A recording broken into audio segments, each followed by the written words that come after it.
चिरंजीवी ने कौन सी वजह बताई जिस वजह से नहीं होगी आचार्य फ्लॉप? क्यों नहीं हुआ काजल अग्रवाल के आचार्य प्री रिलीज इवेंट्स पर जिक्र? क्यों पिता चिरंजीवी को हक करके रो पड़े थे रामचरण? हेलो, एक बार फिर से आप सभी का स्वागत है बॉलीग्राज स्टूडियोज में और मैं हूं आपके साथ अनुष्का त्यागी। तो दोस्तों, जैसे कि हम सब जानते ही हैं, रामचरण और चिरंजीवी की अपकमिंग फिल्म आचार्य आने वाली है। फिल्म को लेकर दर्शकों की एक्सपेक्टेशंस तो पहले ही बहुत हाई थी, लेकिन चिरंजीवी के इस बयान के बाद तो मानो दर्शकों को पक्का यकीन है कि आचार्य एक फुल पैक एंटरटेनमेंट फिल्म होगी। हाल ही में चिरंजीवी ने अपने एक प्रमोशनल इवेंट पर ये बयान दिया है कि आचार्य फ्लॉप नहीं होगी, क्योंकि आचार्य की script, story line, dialogues, direction और बाकी सब चीजें बहुत अच्छी हैं। टॉलीवुड इंडस्ट्री में ये एक वहम है कि एस राजामौली की ही सुपरहिट फिल्म में काम करने के बाद एक्टर्स की दूसरी फिल्म बहुत ही बुरी तरीके से फ्लॉप हो जाती है।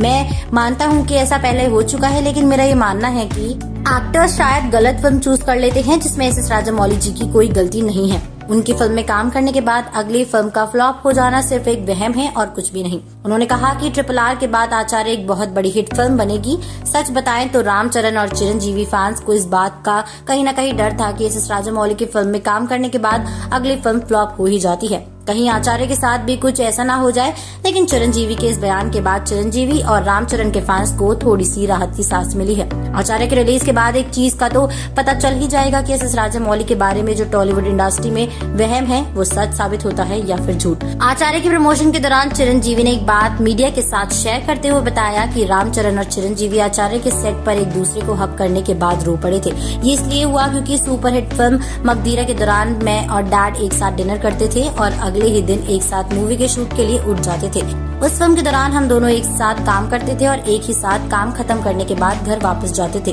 रामचरण का कहना है कि वो इन मोमेंट्स को संभाल कर रखना चाहते हैं, लेकिन कभी ये बात पिता चिरंजीवी के सामने एक्सप्रेस नहीं कर पाए। आचार्य में एक साथ काम करने के कुछ दिनों बाद पिता चिरंजीवी ने इस बात को कहा कि रामचरण, ये मोमेंट्स कभी भी वापस नहीं आएंगे। मैं इस जर्नी को बहुत ज्यादा एंजॉय कर रहा हूँ। जिस बात को सुनते ही रामचरण इमोशनल हो गए और पिता चिरंजीवी को गले से लगाकर रोने लगे थे।